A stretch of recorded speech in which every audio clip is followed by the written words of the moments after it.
انتقلوا بعد خلال فتنة لموضوع التزوير، وزوروا المعلومات، زوروا الصوت، زوروا الصورة، زوروا الفيديو، زوروا كل شيء.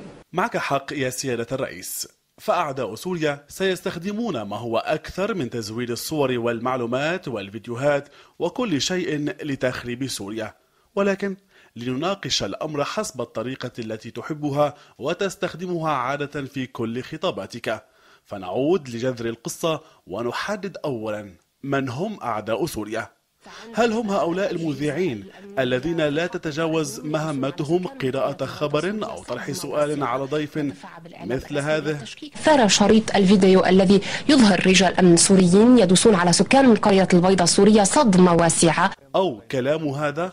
رجال أمن يدوسون بأقدامهم في قرية البيضاء وهي قريبة كما تعرف من بانياس، يعني بطريقة مذلة مهينة. أم أن الأعداء هم من ارتكبوا هذه الأعمال الوحشية بحق مواطنيهم بعنف أقل، ما يقال فيه أنه يذكر بوحشية تعامل جنود الجيش الإسرائيلي المحتل مع الفلسطينيين؟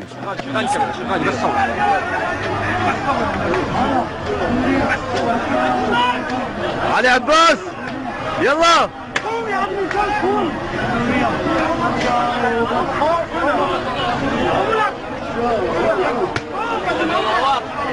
يلا ابو هادي، ايه ابو هادي،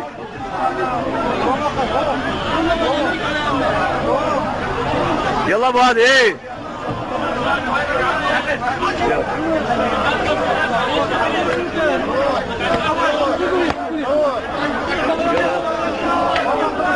يلا يلا ليك علي شوي تعال شوي، يلا بس صوري عشان ما اخذ قبل، يلا هات شهادتك بس صوري.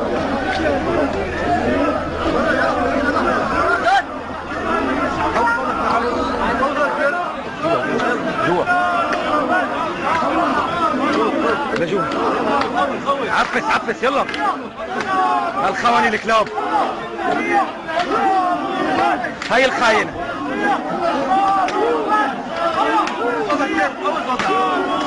ولو اتفقنا يا سيادة الرئيس على أن ناقل الكفر ليس بكافر، وأن جرم ناقل الخبر أقل من جريمة صانع الحدث، فسنصل إلى نتيجة بأن أعداء سوريا هم الذين داسوا كرامات وأجساد أبنائها، وليس الفضائيات التي ناقلت الخبر.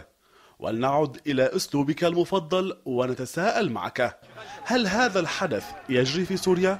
وهل هؤلاء المجرمون الذين يضربون مدنيين عزل المقيدين هم سوريون؟ أنت تشك بذلك بالتأكيد يا سيادة الرئيس. وهنا نأتي إلى السؤال الثاني، ودائما حسب أسلوبك في المناقشة. أمامك خياران، إما أن تصدق هذا.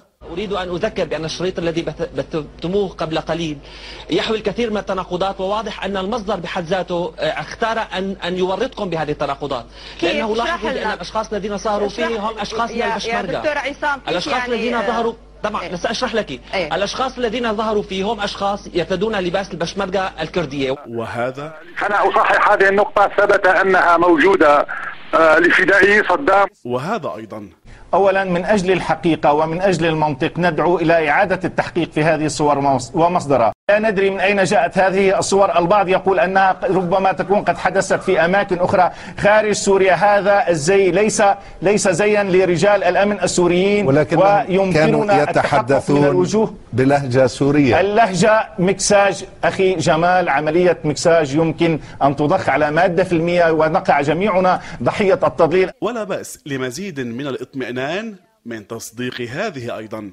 فيلم مفبرك تقدمه محطات التضليل على أنه تعذيب وإهانة من قبل رجال الأمن لأهالي منطقة البيضاء في بانياس. ولكي يأخذ الأمر شكل اليقين لديك يمكنك تصديق هذه أيضا. وبعد تفحص الفيلم أكد خبراء أنه من المحتمل جدا أن يكون الفيلم ممثلا ومفبركا، وهناك من يقول إن المسلحين الذين ظهروا في الفيلم هم بشمركة، وإن المشاهد المقدمة ليست من سوريا.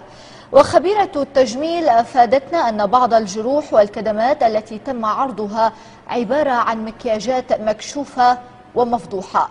أما في حال شككت بما سمعته وشاهدته من كل هؤلاء الذين يبررون ويدافعون ويغطون جرائم أجهزة الأمن في سوريا، خاصة وأنك تعرف اللغة واللهجة التي يتحدث بها مواطنوك والأزياء التي يلبسونها والأمكنة التي يعيشون فيها. هذا إذا كنت لا تعرف الطريقة التي يتصرف بها رجال أمنك. وفي حال سمعت هذه الهتافات التي تهتف فداء لك من نفس المجموعة التي أذلت الناس في بنياس وفي نفس المكان. بشار وبس، الله سوريا، بشار وبس، الله سوريا، بشار وبس،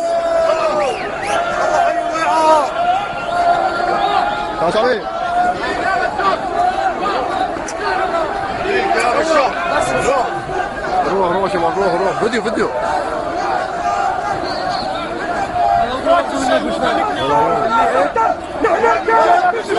يا بشار ولا تهتم نحن رجالك.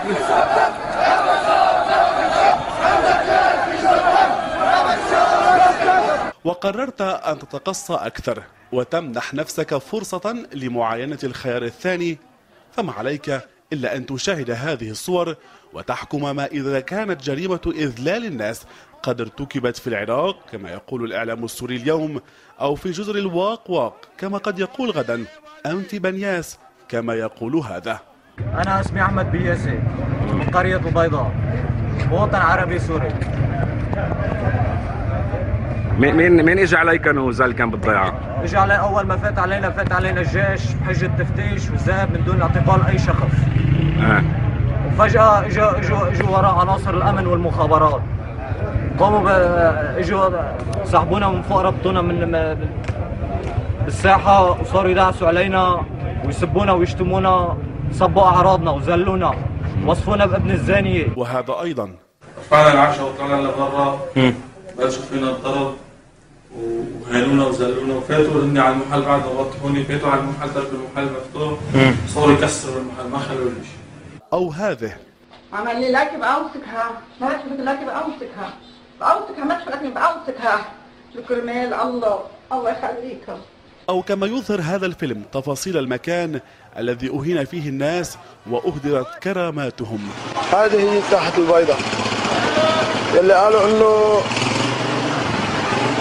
انه هذه بالعراق، ما أنا لا عراق ولا شيء. هذه ساحة البيضاء وهي الدكاكين موجودة كلياتها.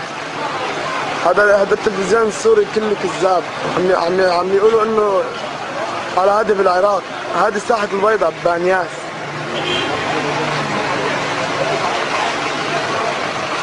وهذول اللي قتلوها انا واحد منهم. انا اللي كنت هون نايم، عم يقتلوني بالعصا وعم يدعس علي. هذا عندها ستعرف يا سيادة الرئيس لماذا هتف الناس في مظاهراتهم هكذا، ولماذا طرد أهل بنياس مراسلي التلفزيون السوري من مدينتهم، وأن هذه الصورة ليست مزورة وإنما التقطت هنا في سوريا قبل أيام فقط وليس من زمن طويل. انتقلوا بعد خلال فتنة لموضوع التزوير وزوروا المعلومات، زوروا الصوت، زوروا الصورة. وستعرف أيضا لماذا يتصرف الناس في بنياس بهذه الطريقة. سوريا الله حاميها بشعبها، ما من أقوى السيد الرئيس، ما عاد له سيادة ولا بيلبق له يفتح عياده.